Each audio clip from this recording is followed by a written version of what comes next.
Welcome everybody, welcome. I am Ed Cruz and this is the last lesson. This is actually episode 20 and we're going to talk a little bit about more of the core footwork today.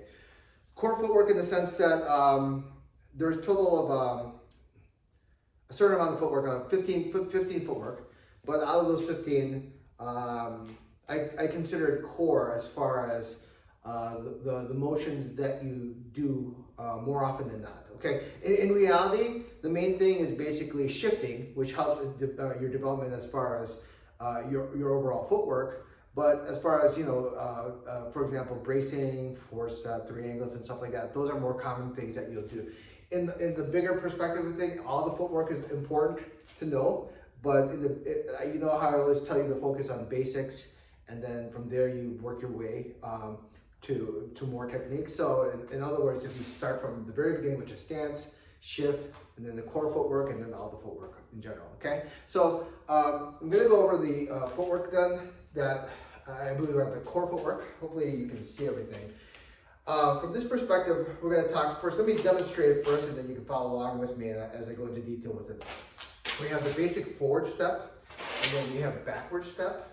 We have forward brace, we have backward brace, we have half, which I consider, I used to put it in the Harry Potter realm of 9 3/4, but the half in itself is a step as far as maybe like a kind of an adjustment.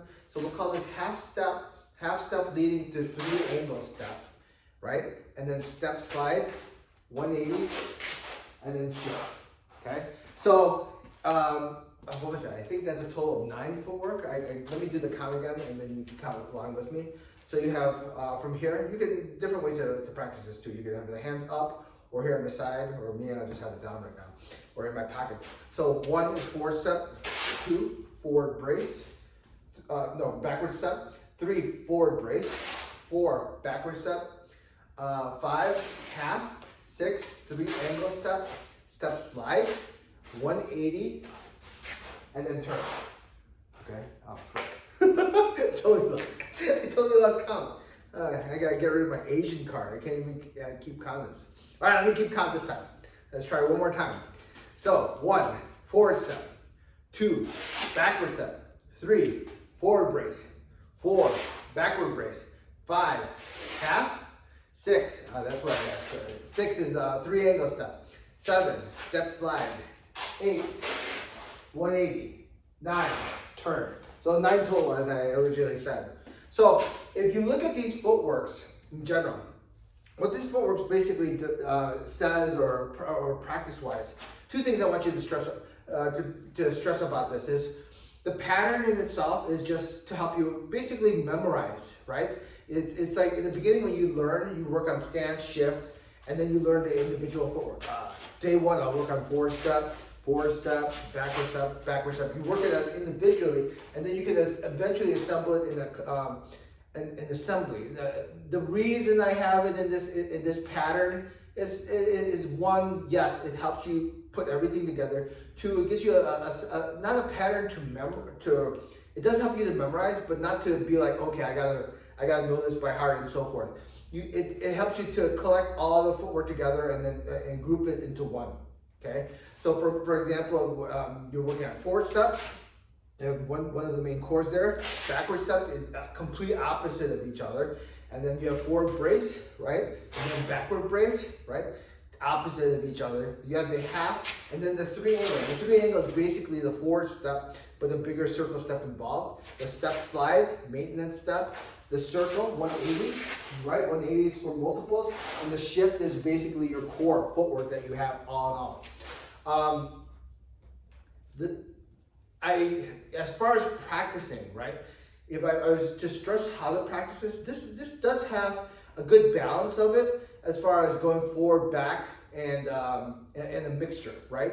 Like for example, if you're just practicing forward step, that's okay in the beginning to learn the motions in the step and the details behind how to do it properly. But if you notice, if I go forward step, backward step, right? You're actually shaking and baking that motion to see if you can. For example, if you don't have good control of your center of gravity, look forward step, backward step, right? You'll have that lead involved as opposed to forward step, backward step. your center of gravity stays in place the entire time, and you can actually control it. So hopefully you understand this pattern. I'll do this pattern one more time and give you a little details. As a 4-step is your normal 4-step motion. Backward step motion is done passively, right? If the force pushes you back, then the force creates you to make a passive motion step back. We'll never actively engage backward step, okay? And then forward brace is your adjustment. The distance of your center of gravity actually stays pretty much the same, but you're basically making an adjustment so you don't collide or collide too much with the subject in front of you. Backward brace is another adjustment too. Notice if you look, my center of gravity is pretty much in the same step. Half is a weight shift. That means you're going one way and immediately you switch to the other direction. And then 3 angle is 1, 2, 3, the circle step right there that you see. Basically development of the bigger step. Step slide, maintenance of the distance that's already been closed. 180. When you do 180, that basically is what? Dealing with multiples. And shift is your core motion, okay? So I wanted to show you this pattern because in the next video, episode 21, I'm going to show you all 15.